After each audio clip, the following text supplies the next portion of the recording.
안녕하십니까? 고려대학교 식품생명공학과에서 2010년 이래로 융합미생물공학 연구를 수행하고 있는 마재형 교수입니다. 저희 연구팀은 미생물학, 분자유전학, 분석화학, 정밀발효공학, 식품안전성공학에서 사용되는 연구 기법들을 접목시켜 식품의 기능성과 안전성을 증진시키기 위한 다양한 연구를 수행하고 있습니다. 예컨대 미생물학적으로는 식중독을 유발할 수 있는 병원성 미생물의 배양학적, 형태학적, 그리고 생리학적인 특성에 대한 연구와 이러한 미생물을 제어하기 위한 기술 개발을 수행하고 있으며, 분자 유전학적으로는 유해 미생물의 유전자 제거 또는 유용 미생물의 유전자 삽입에 의한 새로운 생명자원 개발과 유전자 발현 조절 등 미래 식품에 사용될 수 있는 신기술을 개발하고 있습니다. 또한 분석화학적으로는 발효식품의 미생물에 의해 생성되는 다양한 식품 성분의 분석을 통해 식품의 기능성과 안전성을 평가하고 있으며, 정밀 발효공학적으로는 발효에 기인한 이러한 성분들의 생성을 조절하기 위해서 미생물 성장 예측 연구, 발효 최적화 연구 외에도 새로운 기능성 부여를 통한 식품의 고부가가치화를 실현하고자 고기능성 발효식품의 개발을 시도하고 있습니다. 마지막으로 식품 안전성 공학적으로는 식품 제조 공정에서 생존 가능한 병원성 미생물과 부패 미생물의 생존 기작을 규명하는 한편 이들의 제어를 위한 연구를 수행하고 있습니다. 제 양력을 간단히 말씀드리면 고려대학교 식품생명공학과에서 학사, 석사, 그리고 박사 학위를 취득했으며, 미국 유니버시티 오브 위스콘신 메디슨과 워싱턴 스테이트 유니버시티에서 약 6년간 연구원 생활을 한 이후에 2010년 모교로 돌아와서 교편을 잡고 있습니다. 지면의 한계로 인해서 주요 양력만 기재했으니 상세한 양력은 학과 홈페이지를 참조하시기 바랍니다. 지금부터 저희 융합미생물공학연구실에서 수행 중인 세부 연구를 간략히 소개하겠습니다. 첫 번째는 바이오제닉 아민에 대한 연구입니다.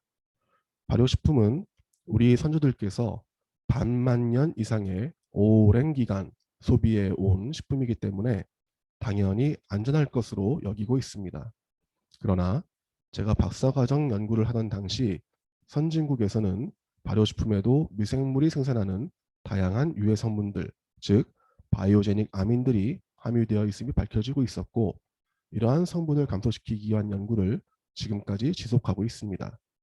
비록 우리나라에서는 관련 연구가 다소 늦게 시작되긴 했습니다만, 저희 연구팀은 우리나라의 전통 발효식품에도 이러한 성분들이 상존한다는 것을 입증하였으며, 발효식품별로 원인 미생물을 확인해서 학계에 지속적으로 보고하여 왔습니다. 최근에는 메타지노믹스 연구 기법을 활용해서 보다 다양한 원인 미생물을 추적하는 한편 이러한 문제를 해결하기 위한 다양한 기술 개발을 시도하고 있습니다. 두 번째는 식품의 안전성 및 저장성 향상을 위한 연구입니다. 허들 테크놀로지는 식품에서 병원균과 부패균의 성장 억제를 위해 수십 년 전 유럽에서 개발된 기술이지만, 지금까지도 식품 산업에서 없어서는 안 될 주요 기술로 활용되고 있습니다. 즉, 이 기술을 통하여 식품의 내인적 및 외인적 특성들, 예를 들면 pH, 염도, 발효 온도 등을 조절함으로써 식품의 영양학적 가치에는 영향을 주지 않으면서도 유해 미생물의 성장을 억제할 수 있으며, 특히 화학적인 식품 보존료의 사용을 최소화할 수 있다는 점에서 소비자의 선호도가 가장 높을 수밖에 없는 보존성 향상 기술입니다.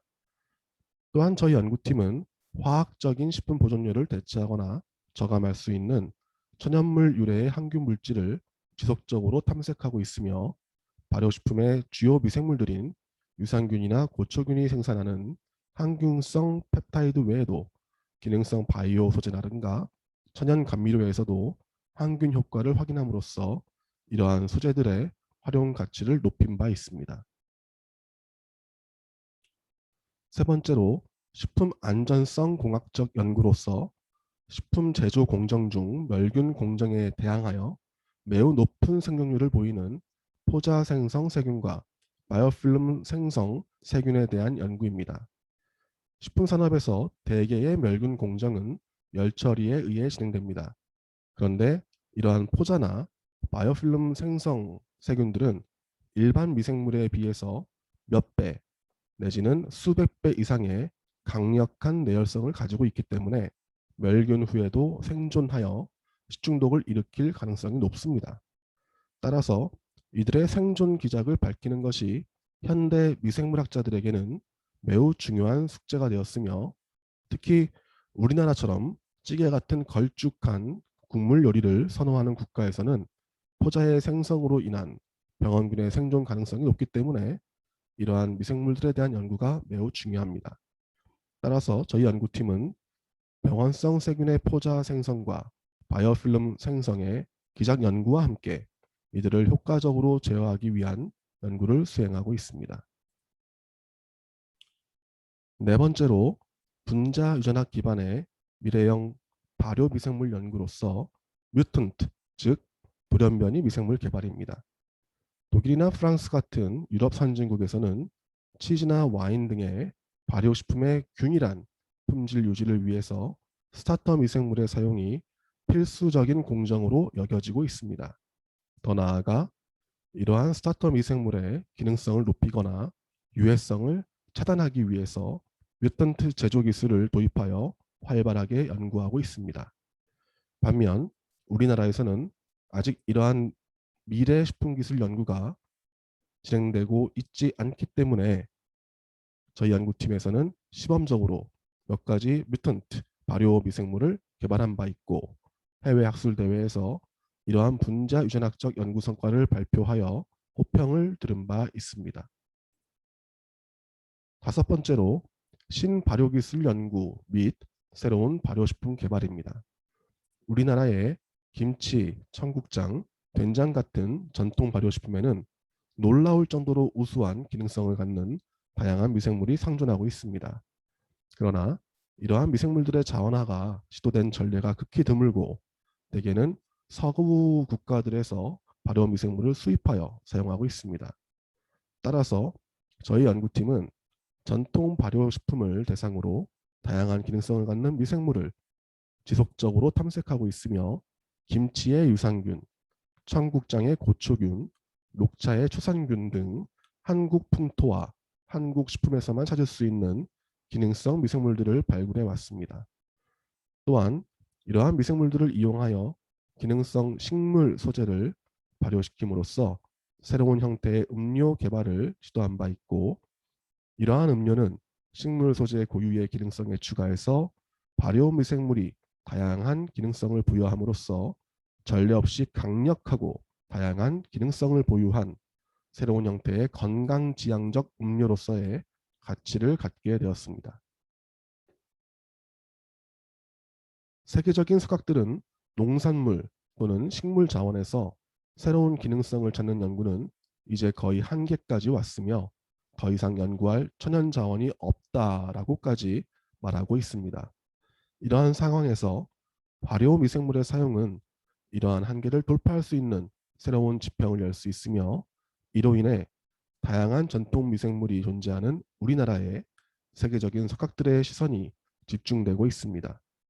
따라서 전통적인 발효 기술의 현대화를 넘어 생물 전환 기술 같은 신발효 기술을 이용한 새로운 발효식품의 개발은 IT 시대를 뒤이어 BT 시대를 불러올 우리나라의 전략적 미래 기술로 자리 잡게 될 것으로 생각합니다. 마지막으로 정밀 발효공학 연구입니다. 앞서 식품의 기능성 또는 안전성 증진을 위해 저희 연구팀이 수행하고 있는 다양한 연구와 저희가 사용하고 있는 다양한 연구 기법을 소개했습니다.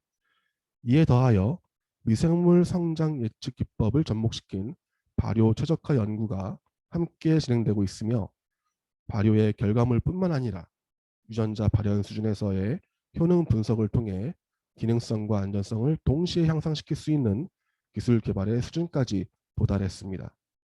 향후 앞서 소개했던 미래형 발효미생물 연구 성과까지 접목된다면 미래의 식품 산업뿐만 아니라 의약품 산업에서도 활용 가능한 기술 집약적 발효 신기술의 탄생이 가능할 것으로 생각합니다. 저는 2013년 대만을 시작으로 중국, 스페인, 일본, 영국, 미국, 프랑스 등 세계 각국에서 저희 연구팀의 성과를 강연해 왔습니다. 또한 저희 연구팀 대학원생들이 동행해서 세계 곳곳에서 석학들과 토론할 수 있는 기회를 가질 수 있도록 지원해 왔습니다. 지금은 코로나19로 인해서 해외 강연을 잠시 멈춘 상태이지만 앞으로 대학원생들과 함께 세계 곳곳을 누비며 연구 성과를 발표할 수 있는 안전한 세상이 다시 돌아올 것으로 기대합니다. 아마도 여러분이 제일 궁금해할 연구실 졸업생들의 취업 현황입니다. 예를 들어 여러분들이 가장 선호할 만한 CJ나 대상 같은 대기업이나 식약처, 한국식품연구원 같은 정부기관, 그 외에도 다들 들어봤을 만한 중견 기업들에 취업을 하고 있습니다. 또 중국, 핀란드, 미국, 캐나다 같은 외국에서 온 유학생들도 많다 보니 글로벌 기업이나 해외 지사로 취업한 경우도 보입니다.